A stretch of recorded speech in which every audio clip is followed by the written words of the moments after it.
We're here to give you the game so you don't get your shot blocked. We made the mistakes so you won't have to. Free game.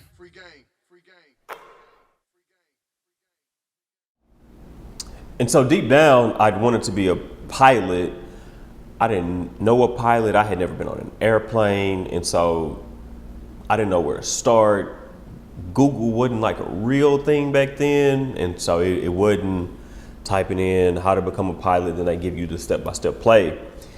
And so that was never really front of mind. And it was go be the manager of your job. That was kind of the ceiling for me. And so that's what I wanted to be when I came out of high school. I wanted to be the manager at HEB. So what did you want to be when you were a kid? So I went through the typical, I want to be a cop, I want to be a firefighter, I want to be, like the cool things, right? The action things. And that's what I wanted to do. But I put that to the side pretty quickly, I think, because I just realized that there were other things where I could use my skill sets better and would probably be more lucrative. Gotcha. I know that growing up where we're from, of course you have a Missouri City, you have a Mo City. And those are different. People get everything confused. Why didn't you go the street route?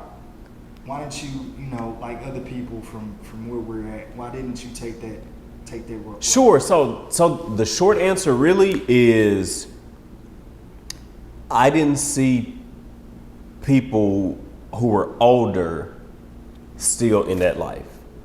I didn't see anybody who was 35. Certainly didn't see anybody who was 40 or 50. All I knew was the people who were like teenagers and like mid-20s. And so to me, that said a lot, right? To me, it said there's a shelf life on this and it's not very long. And I just was always cognizant of the fact that once you start down the road, it's like the water comes behind you and you can't swim upstream. And so I did, I think, a decent job of going the other way because I just knew that I wouldn't be able to get back. And it just never came to a point where I gave into the temptation of peer pressure or circumstance. I worked the $5.15 job because to me, that was going with the current, and I just knew that I wouldn't have enough to get back up. Honestly, because of the longevity, and it's funny that you say that.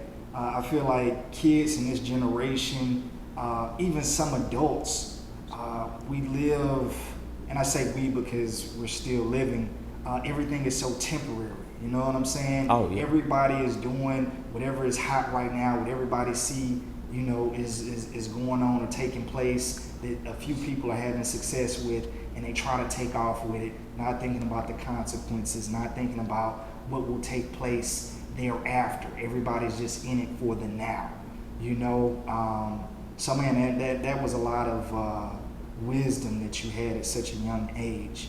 I know that you had spoke about the HEB manager job and, going into college. Was that still the goal to be an HEB manager? You went to SFA, right? So I went to SFA and I walked into SFA with a designated business management major. That's how I walked in. Because again, I was coming fresh off the HEB experience my senior year in high school. So I go into SFA my freshman year trying to realize these dreams of becoming the manager of this grocery store. So how did you decide on SFA? I know everybody has their own approach to picking a college. How did SFA become your pick? So I can't overemphasize the stronghold that my mom had on me.